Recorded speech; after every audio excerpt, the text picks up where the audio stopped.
Hi guys and welcome to the video. Today I'm going to show you how we can use databases in our ASP.NET websites. Let's get started.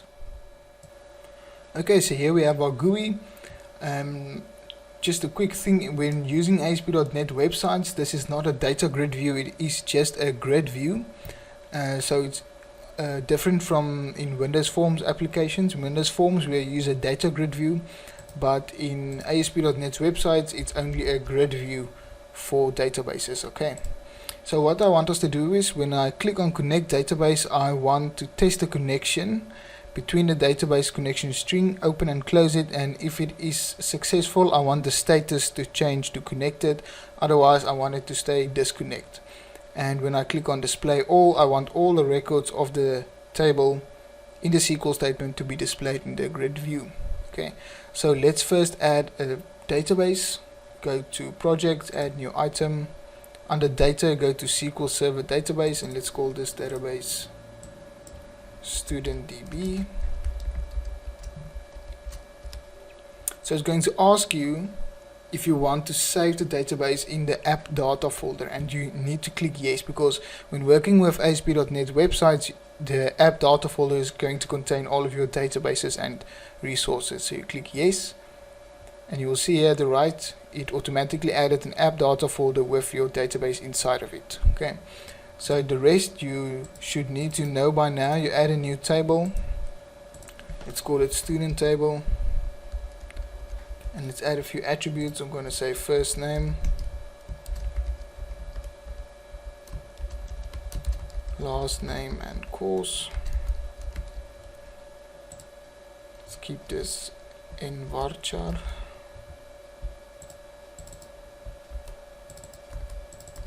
Just copy it and paste all of that, and the int I want to increment it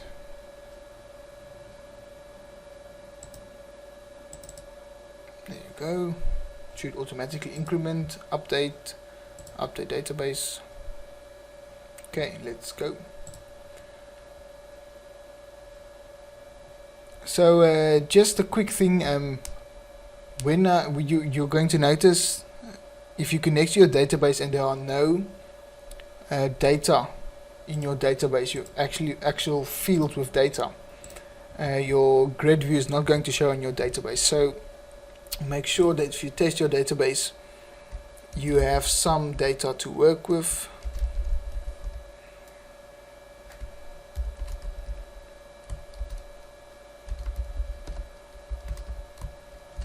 Just some quick data.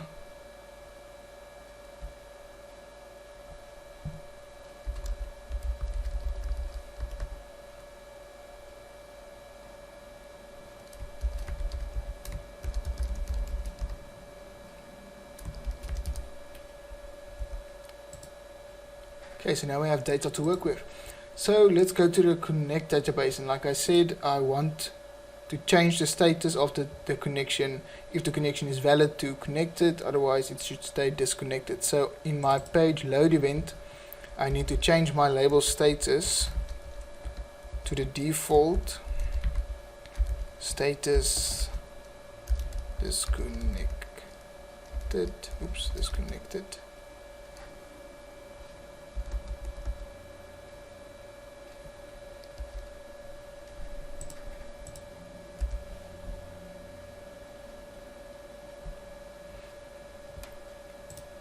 Okay, so now I want to connect to my database, but first I need to include using system.data.sql client, and then I need my public variables. Oops.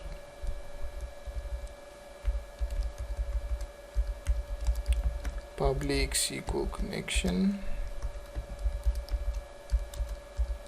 public SQL command, public dataset ds, and public data adapter.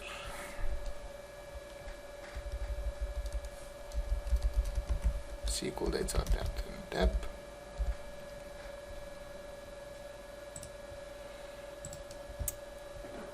and of course our connection string, which is also going to be public string connection string. And how do I get my connection string again? You go to your Server Explorer, one click on your database, and here at the right hand corner you have your full connection string. So I'm pressing on my keyboard Control A and Control C for copy, and then I'm just pasting it in my empty quotes, and make sure that you remove the quotes inside of the string and put an @ symbol in front of it. Okay, so now we're ready to go. So I said button 1 is my connect button, so I want to test the connection string, so I'm making a new connection. So connection equals new SQL connection with my connection string, and then I'm going to open and close my connection, and if those are successful I want to change my label status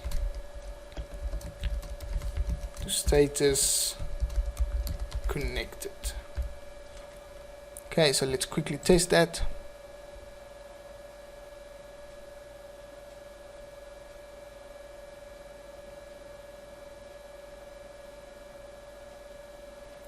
Connect to my database. It is successfully connected. Okay, so now so you can see the grid view is not displaying because we have not yet binded it. So to do that, let's go over to our display all button, button 2, and then it is the same procedure as in the Windows Form applications. First we are going to make a new string for our statement, our SQL statement, which is going to be select all from student table. Just check that student table name, student table with a capital S. Then I'm going to open my connection, going to make a new command with my SQL statement and my connection, and then my adapter is going to use the select command and assign it to the command, and then my adapter needs to fill, but only fill with the data set. And just we need to make new instances of data set as well as adapter. Need to make 2 new instances of them. So I'm only going to fill my adapter with my data set, and then we go to our grid view, which is grid view 1, and its data source is still the same as in Windows Form with data set, but the grid view needs to data bind. Where we had in Windows Form our data member, it needs to data bind in ASP.NET with open brackets, and then you can just close the connection. So let's test it. So I'm connecting to my database, it says connected, and now I'm displaying all, but oh, now we have an error. It says that my connection is not set to an instance of an object, but I did in my button 1 make a new connection.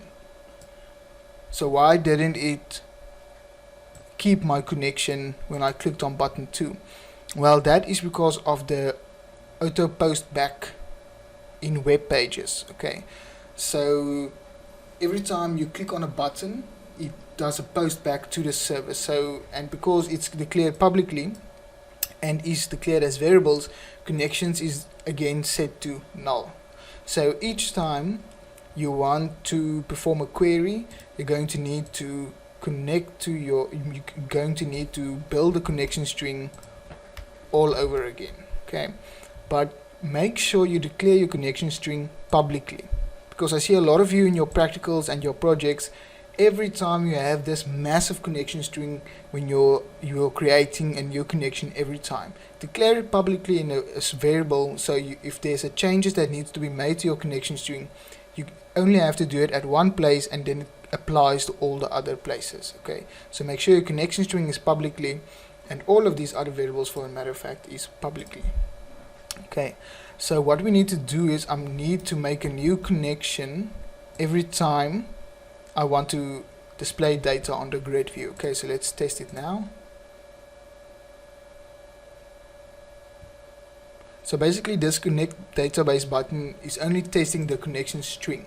Okay, so if you tested it and it ended up an error, this display all button might not have been enabled for the user to click because the database was not connected successfully. So let's click on display all now, and we can see all of our data being displayed.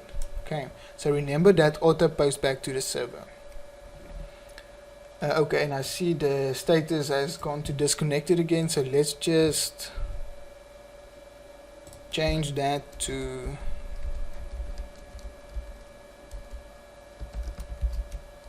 status connected.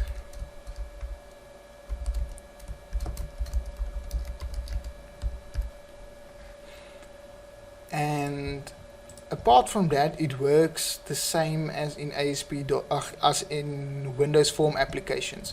So you have your same data reader, your same adapters and everything. So let's just quickly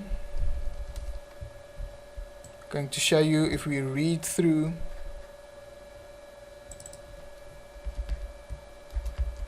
the database, I want to display the last item in my database in this label. So let's just quickly do that.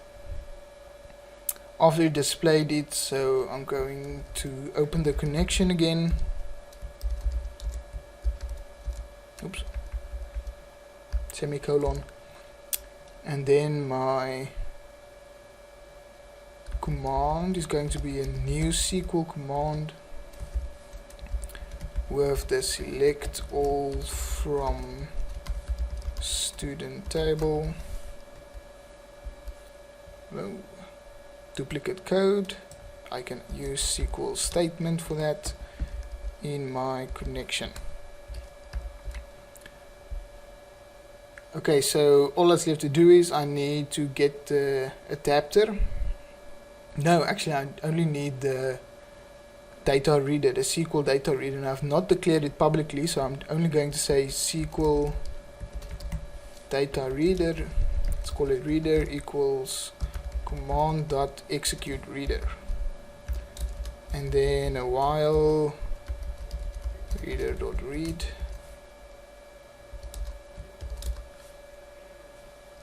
So I want to display the last one, so label output.text.